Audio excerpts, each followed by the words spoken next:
ವೀಕ್ಷಕರೇ ಎಲ್ಲರಿಗೂ ನಮಸ್ಕಾರ. ಎಲ್ಲೂ ಸ್ಟೋರೀಸ್ ನ್ಯೂ ಯೂಟ್ಯೂಬ್ ಚಾನಲ್ಗೆ ಎಲ್ಲರಿಗೂ ಸ್ವಾಗತ. ಚಾಲೆಂಜಿಂಗ್ ಸ್ಟಾರ್ ದರ್ಶನ್ ಅವರ ಒಂದು ಕೇಸು ಇವತ್ತು ಸುಪ್ರೀಂ ಕೋರ್ಟಲ್ಲಿ ವಿಚಾರಣೆ ಇತ್ತು. ಅದೇನಾಯ್ತು ಅಂತೇಳಿ ಕಂಪ್ಲೀಟ್ ಮಾಹಿತಿಯನ್ನು ಈ ವಿಡಿಯೋದಲ್ಲಿ ತಿಳಿಸ್ಕೊಡ್ತಾ ಇದ್ದೀನಿ. ನೀವು ವಿಡಿಯೋ ಸ್ಕಿಪ್ ಮಾಡಿದ ಎಂಡ್ವರೆಗೆ ನೋಡಿದರೆ ಕಂಪ್ಲೀಟಾಗಿ ನಿಮಗೆ ಮಾಹಿತಿ ಗೊತ್ತಾಗುತ್ತೆ. ಬನ್ನಿ ಇವತ್ತಿನ ಒಂದು ವಿಡಿಯೋವನ್ನು ಸ್ಟಾರ್ಟ್ ಮಾಡೋಣ.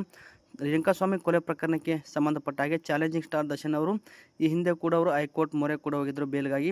ಅಲ್ಲಿ ಕೂಡ ಆ ಒಂದು ಬೇಲ್ ಅರ್ಜಿ ಕೂಡ ಸಕ್ಸಸ್ ಆಗಲಿಲ್ಲ. ಮತ್ತು ಇವರೀಗ ಈ ಒಂದು ಸುಪ್ರೀಂ ಕೋರ್ಟ್ ಮೆಟ್ಲು ಕೂಡ ಏರಿದ್ರು ಬೇಲ್ಗಾಗಿ. ಅಲ್ಲಿ ಕೂಡ ಸ್ವಲ್ಪ ಅವರಿಗೆ ವಿಳಂಬ ಆಗಿದೆ ಅಂತ ಹೇಳ್ಬೋದು. ಬೆನ್ನೋವು ಕಾಣಿಸಿಕೊಂಡಿದೆ. ಮತ್ತು ಹಾಗೆ ಜೈಲಲ್ಲಿ ಅವ್ರಿಗೆ ಆಗಿರ್ತಕ್ಕಂಥ ಕೆಲವೊಂದಿಷ್ಟು ಅನ್ಯಾಯದ ಕುರಿತು ಅವರು ಕೆಲವೊಂದಿಷ್ಟು ವಿಚಾರಗಳನ್ನು ಕೂಡ ಈ ಒಂದು ಬೇಲಲ್ಲಿ ಪ್ರಸ್ತಾಪ ಮಾಡಿಬಿಟ್ಟು ಈಗ ಸುಪ್ರೀಂ ಕೋರ್ಟಿಗೆ ಒಂದು ಬೇಲ್ ಅರ್ಜಿ ಕೂಡ ಹಾಕಿದ್ರು. ಈ ಒಂದು ಬೇಲ್ ಅರ್ಜಿಯನ್ನು ಪರಿಶೀಲನೆ ಮಾಡ್ತಕ್ಕಂಥ ಸುಪ್ರೀಂ ಕೋರ್ಟ್ ಈಗ ಇವರ ಒಂದು ಬೇಲ್ ಅರ್ಜಿಯನ್ನು ಕೂಡ ಇಲ್ಲ ತಿರಸ್ಕಾರ ಮಾಡಿದೆ ಅಂತ ಹೇಳ್ಬೋದು.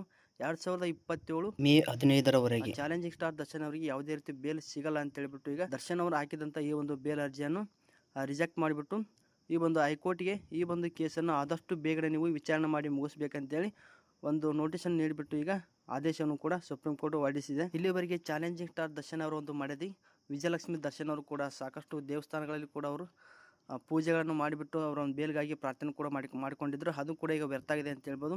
ದರ್ಶನ್ ಅವರು ಕೂಡ ಸುಪ್ರೀಂ ಕೋರ್ಟ್ಗೆ ಹಾಕಿದಂಥ ಒಂದು ಅರ್ಜಿ ಕೂಡ ಈಗ ವಿಫಲ ಆಗಿದೆ ಅಂತ ಹೇಳ್ಬೋದು. ಇನ್ನೂ 1 ವರ್ಷ ಅವರು ಜೈಲಲ್ಲೇ ಇರಬೇಕಾಗಿತ್ತು. ಆದಷ್ಟು ಬೇಗನೆ ಈ ಒಂದು ಕಾನೂನಿನ ಚೌಕಟ್ಟಿನಲ್ಲಿ ಅವರು ಹೋರಾಟವನ್ನು ಮಾಡಿಬಿಟ್ಟು ಬೇಲ್ ಪಡ್ಕೊಂಡ್ಬಿಟ್ಟು ಹೊರ ಬರಲಿ ಅಂತ ಹೇಳ್ತಾ ಈ ಒಂದು ವಿಡಿಯೋವನ್ನು ಇಲ್ಲಿಗೆ ಮುಗಿಸ್ತಾ ಇದ್ದೀನಿ. ಮತ್ತೊಂದು ವಿಡಿಯೋದೊಂದಿಗೆ ನಿಮ್ಮನ್ನು ಭೇಟಿ ಮಾಡ್ತೇನೆ. ಈ ವಿಡಿಯೋ ಇಷ್ಟ ಇದ್ದರೆ ಲೈಕ್ ಮಾಡಿ, ಚಾನಲ್ಗೆ ಸಪೋರ್ಟ್ ಮಾಡಿ. ಈ ಥರದ ಮತ್ತೊಂದು ವಿಡಿಯೋದೊಂದಿಗೆ ನಿಮ್ಮನ್ನು ಭೇಟಿ ಮಾಡ್ತೇನೆ. ಧನ್ಯವಾದಗಳು.